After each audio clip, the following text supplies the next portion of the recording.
नमस्कार। तो चलिए आज बात करते हैं जीएल फ्यूएंटिस की एक बहुत ही दिल छू लेने वाली कहानी की, ईश्वर के नाम एक पत्र। ये एक ऐसी कहानी है जो विश्वास और इंसानियत पर हमें बहुत कुछ सोचने पर मजबूर कर देती है। कहते हैं ना कि विश्वास में तो पहाड़ों को भी हिलाने की ताकत होती है। पर सवाल तो ये है कि आखिर ये विश्वास, ये भरोसा होना किस पर चाहिए? भगवान पर या फिर इंसानों पर? तो इस पूरी कहानी का जो हीरो है वो है एक किसान। नाम है उसका लेंचो। अब लेंचो एक बहुत सीधा साधा इंसान है जिसकी पूरी दुनिया बस अपनी जमीन के चारों ओर घूमती है। और उसका जो विश्वास है वो तो भाई अटूट है। लेंचो को बैल की तरह मेहनती कहा गया है, मतलब वो अपने खेतों में जी जान लगा देता था। पर जानते हैं, उसकी असली ताकत उसकी मेहनत से भी ज्यादा कुछ और थी। और वो था उसका विश्वास। एक पक्का गहरा विश्वास कि ऊपर वाला सब देख रहा है और जब भी जरूरत पड़ेगी मदद जरूर करेगा। और उस समय उसे बस एक ही चीज की जरूरत थी, बस एक चीज, बारिश। उसे पक्का यकीन था कि अगर एक अच्छी बारिश हो जाए ना तो बस उसकी फसल लहलहा उठेगी और उसके परिवार का भविष्य एकदम सुरक्षित हो जाएगा। पर कहते हैं ना, जिंदगी हमेशा वैसी नहीं होती जैसा हम सोचते हैं। कभी कभी जिसकी हम सबसे ज्यादा उम्मीद लगाए बैठे होते हैं वही एक बड़ी मुसीबत बन जाती है। लेंचो की उम्मीदों की बारिश देखते ही देखते एक भयानक तूफान में बदलने वाली थी। और देखिए, जैसे ही बारिश शुरू होती है, लेंचो की खुशी का तो कोई ठिकाना ही नहीं रहता। वो इतना खुश होता है कि कहता है, अरे, ये आसमान से पानी की बूंदें नहीं गिर रही, ये तो नए नए सिक्के बरस रहे हैं। मतलब उसके लिए ये बारिश सीधे सीधे खुशहाली की गारंटी थी। लेकिन ये खुशी ज्यादा देर टिक नहीं पाई। पल भर में ही सब कुछ बदल गया। वो बारिश जो उम्मीद लेकर आई थी अचानक एक भयानक ओलावृष्टि में तब्दील हो गई और बस उसकी सारी की सारी उम्मीदों पर पानी फिर गया। कुछ ही मिनटों के अंदर उसकी पूरी की पूरी फसल बर्बाद हो गई। खेत खेत एकदम सफेद हो गए थे। ऐसा लग रहा था मानो किसी ने उन पर नमक की चादर बिछा दी हो। अब सोचिए, इस तबाही ने लेंचो और उसके परिवार को कहाँ लाकर खड़ा कर दिया होगा? सीधे सीधे भूखमरी के कगार पर। अब देखिए, ऐसी हालत में जब सब कुछ खत्म हो गया हो, ज्यादातर लोग क्या करते हैं? हिम्मत हार जाते हैं, टूट जाते हैं, है ना? पर लेंचो ने जो किया वो सच में हैरान करने वाला है।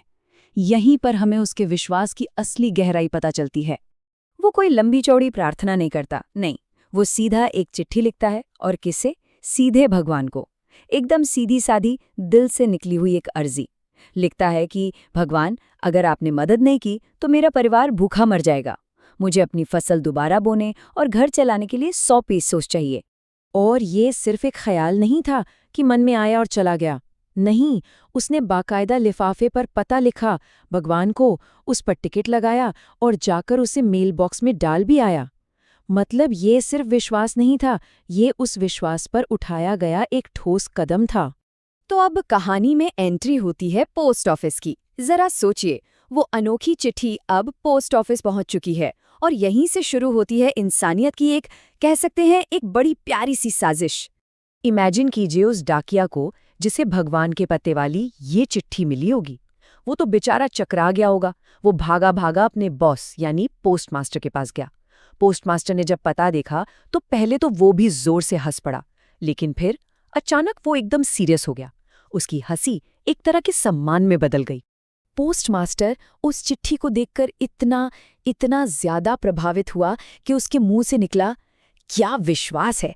काश काश मुझ में भी इस आदमी जैसा विश्वास होता। और बस इसी एक पल ने सब कुछ बदल दिया। उसने फैसला कर लिया कि कुछ भी हो जाए वो इस आदमी के विश्वास को टूटने नहीं देगा। और कमाल की बात यह है कि पोस्टमास्टर सिर्फ सोचता नहीं है, वो एक्शन लेता है। उसे समझ आ जाता है कि इस विश्वास को जिंदा रखने के लिए सिर्फ एक जवाबी चिट्ठी काफी नहीं होगी, असली मदद करनी पड़ेगी। तो वो क्या करता है? वो अपनी सैलरी का एक हिस्सा देता है, अपने साथी कर्मचारियों से मदद मांगता है, अपने दोस्तों से पैसे इकट्ठा करता है। सब मिलकर एक दान का काम करते हैं। तो ये जो आप देख रहे हैं, ये मनी ऑर्डर का फॉर्म है। उस जमाने में पैसे भेजने का यही तरीका हुआ करता था। पोस्टमास्टर ने इसी के जरिए वो सारे पैसे लेंचो को भेजने का प्लान बनाया ताकि उसकी नेकी, उसकी इंसानियत सही जगह तक पहुंच सके। हाँ, पूरी कोशिश के बाद भी वो लोग 100 पैसों तो जमा नहीं कर पाए, लेकिन फिर भी उन्होंने 70 पैसों इकट्ठा कर लिए।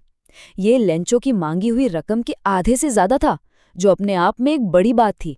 और बस यहीं पर कहानी में एक ऐसा ट्विस्ट आता है जो थोड़ा क्रूर भी है और विडंबना से भरा हुआ भी। एक ऐसा मोड़ जो हमें सोचने पर मजबूर कर देता है कि आखिर ये विश्वास चीज क्या है और कैसे हम इंसान एक दूसरे को कितनी आसानी से गलत समझ लेते हैं। अब देखिए, जब लेंचो के हाथ में वो लिफाफा आता है और वो पैसे देखता है तो उसके चेहरे पर जरा सी भी हैरानी नहीं होती। जरा सी भी नहीं। क्यों? अरे क्योंकि उसे तो ये उम्मीद थी ही। उसके लिए ये कोई चमत्कार नहीं था, ये तो होना ही था। उसका विश्वास इतना पक्का था कि शक की कोई गुंजाइश ही नहीं थी। लेकिन जैसे ही वो पैसे गिनता है, उसका आत्मविश्वास फौरन गुस्से में बदल जाता है। पर गुस्सा क्यों? क्या उसे भगवान पर शक हुआ? नहीं, बिल्कुल नहीं। उसे गुस्सा इस बात पर आया कि पैसे कम थे। उसका हिसाब साफ था, भगवान तो गलती कर ही नहीं सकते, तो इसका मतलब बीच में किसी और ने गड़बड़ की है। और फिर कहानी का वो हिस्सा आता है जो शायद सबसे ज्यादा दिल तोड़ता है। लेंचो एक और चिट्ठी लिखता है भगवान को, बाकी के पैसे मांगता है, लेकिन साथ में एक चेतावनी भी देता है कि भगवान बाकी के पैसे भेजना, पर डाक से मत भेजना। क्यों? क्योंकि ये जो पोस्ट ऑफिस वाले हैं ना, ये सब के सब बेईमान हैं, चोरों का झुंड है। सोचिए, उसने उन्हीं लोगों को चोर कह दिया जिन्होंने निस्वार्थ भाव से उसकी मदद की थी। इसी को कहते हैं सिचुएशनल आयरनी, यानी स्थिति की विडंबना। एक ऐसी सिचुएशन जहां होता कुछ है और नतीजा उसका ठीक उल्टा निकलता है। यहां पर क्या हुआ? एक निस्वार्थ मदद का काम चोरी का इल्जाम बन गया। तो इस कहानी के दिल में यही एक बहुत बड़ी गलतफहमी है।